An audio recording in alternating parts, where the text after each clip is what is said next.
Hello, welcome everybody. Thank you to give me sorry, the opportunity to present our work since a few years now on the 3D imaging and, of course, AI. That's why I'm here today. So this project starts with quite a lot of what-if question, like dreaming question. What if we can generate 10,000 standardized organoids per well, like having an organoid factory? And what if we can have them, cultivate them during several weeks without any loss after these weeks and be compatible with extracellular matrix? Of course, this is my title. What if we can do 3D imaging and high resolution on this organoid and to generate the quality control and also to be compatible with live and high content screening approaches? Of course, seeing is believing, but we all know that analyzing or measuring is understanding, and it's also publishing at the end. So what we need also with this dream is to have a fast and reliable AI-based image analysis and to be able to generate this kind of picture and results in less than 2 minutes per organoid. Of course, I am a biologist and I'm not a specialist of data mining, of AI, but I want to be able to understand the results, and for that we need a software, like a cytometry-like software, to be able to navigate through the data, through all this kind of forest that we are going to generate, and to have a biologist-friendly software for that. So for that we have developed a streamlined solution starting from the cell culture, 3D imaging, and also compatible with AI-based analysis to quantify the homeostasis of our organoids. We developed with my colleague Gianluca Granchi at the Mechanobiology Institute in Microfabrication a new generation of microwells, so-called the G-wells, which are an open pyramid with a long-term passivation.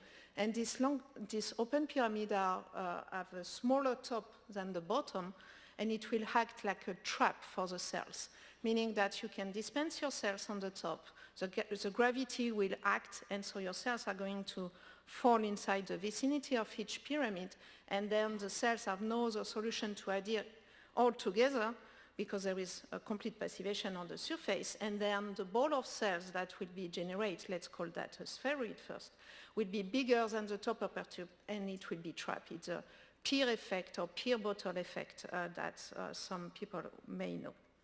So very briefly, very simply, you just add your cell suspension on top of our G-wells. You let the cells go inside the vicinity of the pyramid.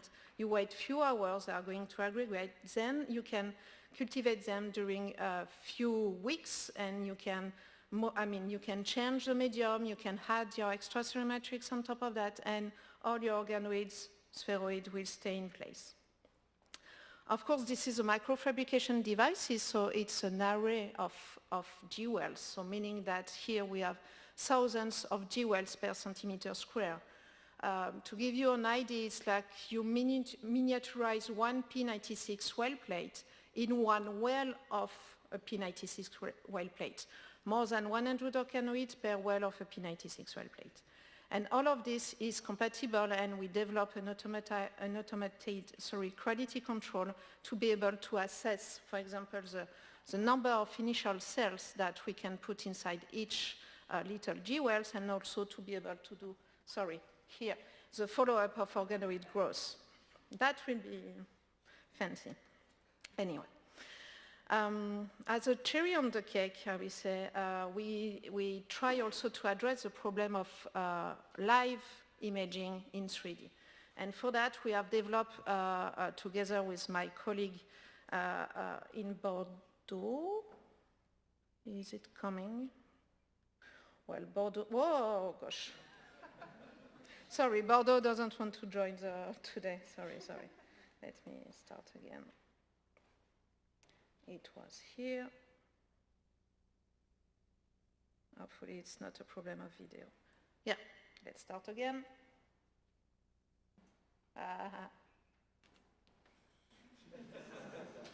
Help!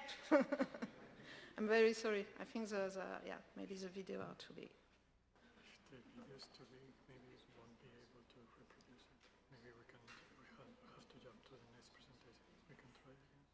Okay, okay, that's okay. I mean, I can pass. Okay, okay. You have to trust me that we can do live imaging. Let's start from. Sorry, let me.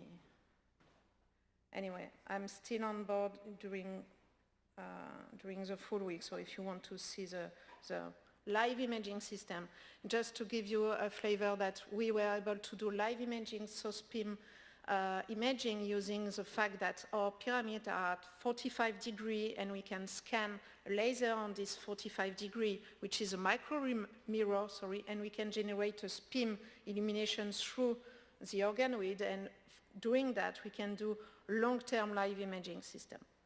Anyway, well, let's continue with the classical 3D imaging compatible with confocal imaging. This is just to give you some example of some of our G-wells that we can generate. So it's not only square shape.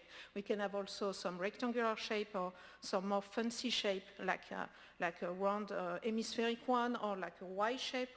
Also, it depends of your project or organoids of interest. Sorry, this is some of our organoids that we have tasted. So just a few examples, but you can find more examples also on our publication.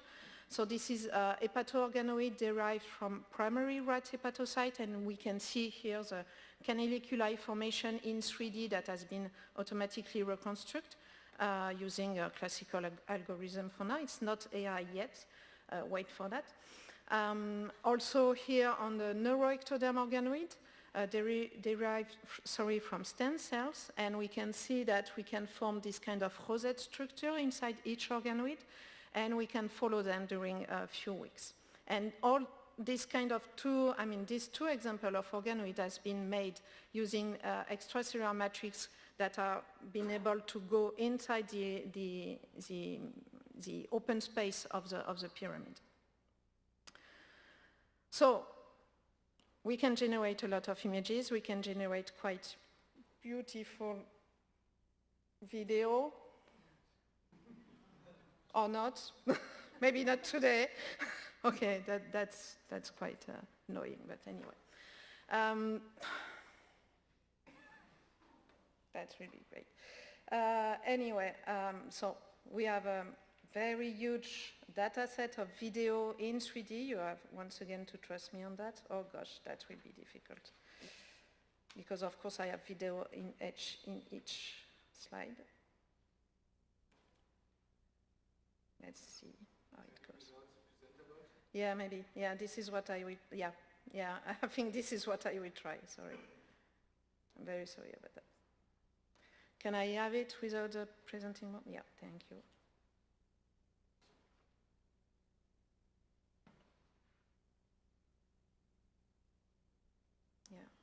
Again. Yeah, this one, but there is video everywhere. I can try. No, it will. Oh, okay. So we need to go to the next one.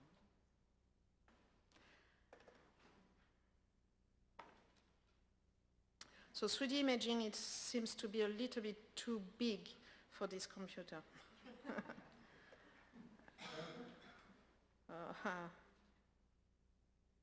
Yeah, but it will be the same. Huh? There is some video in it. And you can't leave the presentation mode? Yeah, it was my... Can I leave the presentation mode, please? Yeah, I'm very sorry. So do we like to... Can we do the presentation, but without the presentation mode? I mean, just, okay. Yeah, display like that. Because it seems that it's a presentation. Yeah, something like that.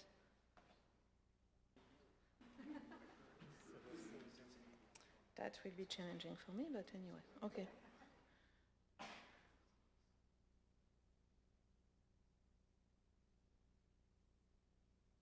Yup. Is it working?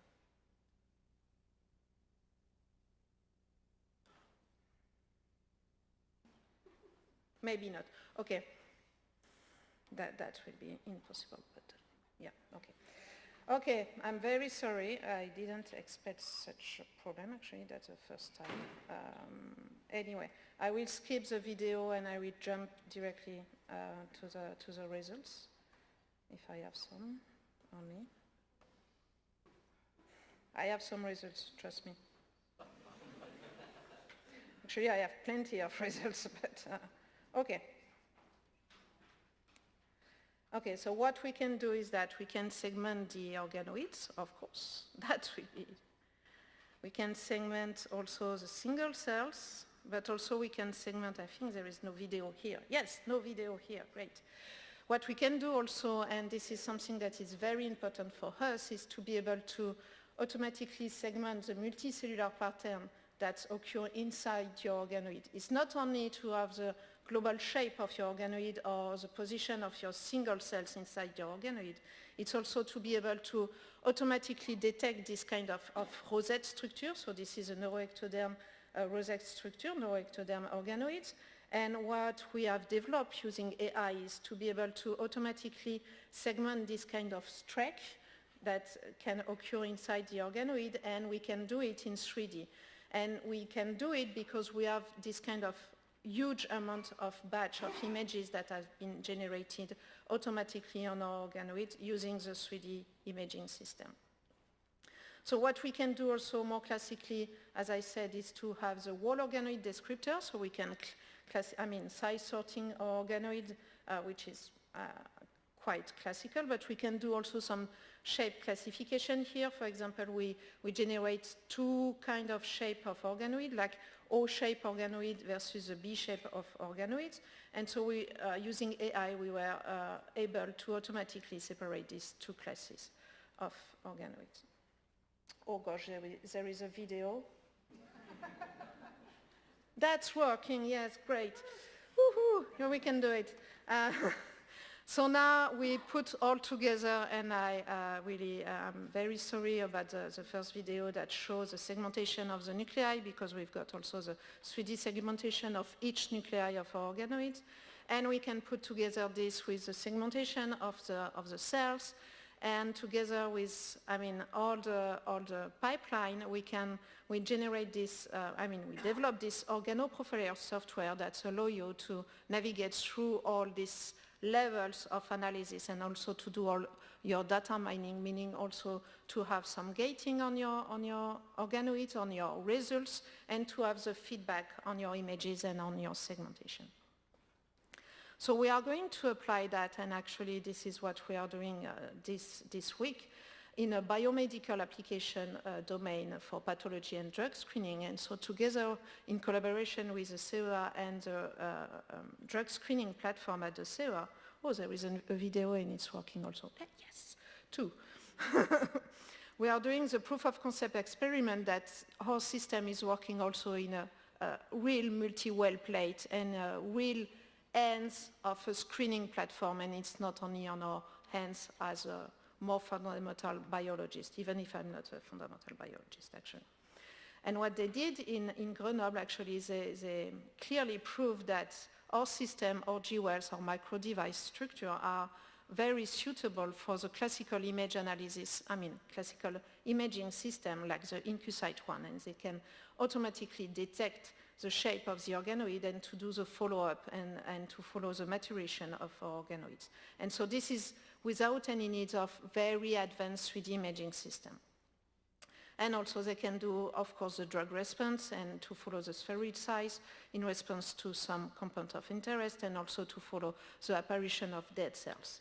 And altogether, what we plan is to link, well, 3 times, yeah, 3 points, to link this analysis, more classical analysis, but very useful analysis, to something that it's more advanced, like, for example, to automatically detect this kind of big cells, which are polyploid cells, and using a staining like the Ki67 to automatically classify our cells in this phase of proliferation. So let's jump quickly to the next generation of our organoids, of our GWEL, sorry. This is what we call the capsuloid project, or capsuloid for epithelial organoids. This is a huge work that two very brilliant postdocs are taking care of, actually. Dr. Ezra Karatas and Dr. Florian Dillasser, who are dedicated to this shape, to generate this shape of capsuloid behind me. So the point here is to be able to reconstruct thousands of in vitro acini, mammary acini or pulmonary alveoli on top of a chips. And for that we need actually our G-wells also, but also to functionalize our G-wells to be able a 3D reconstruction and also to generate this kind of structure.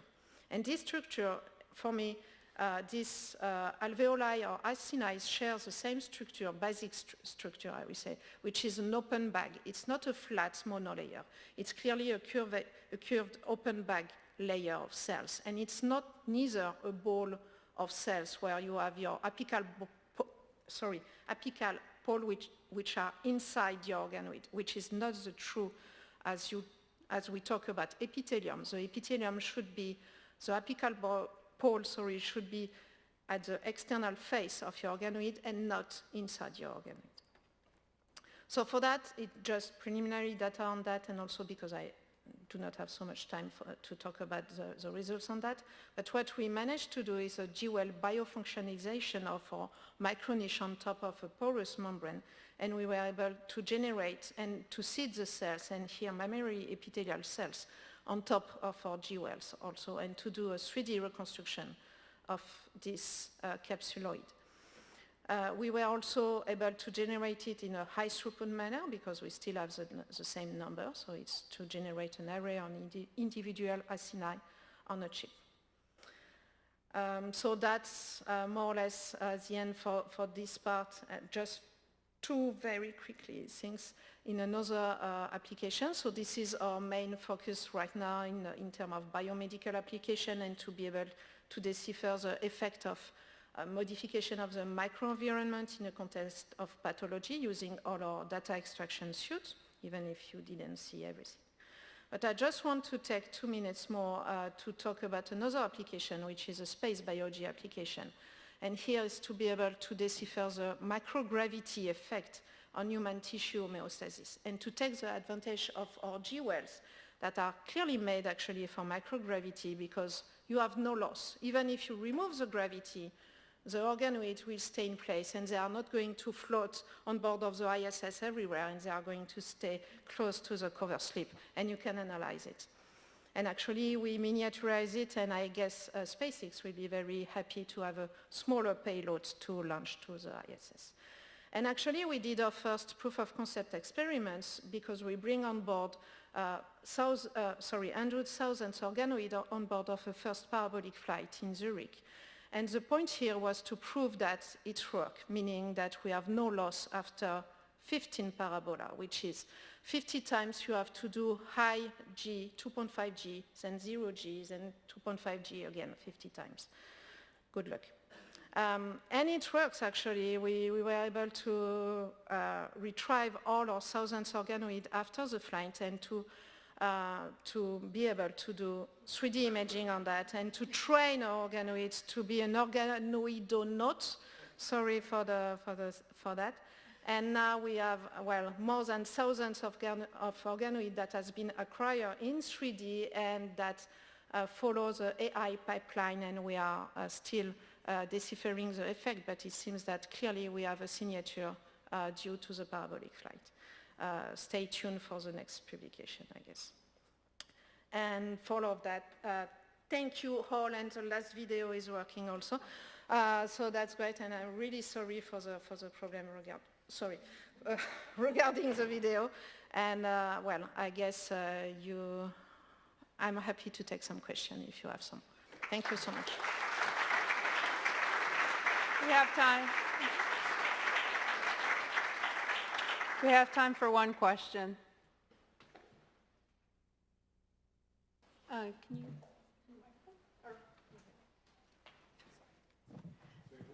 Right down there.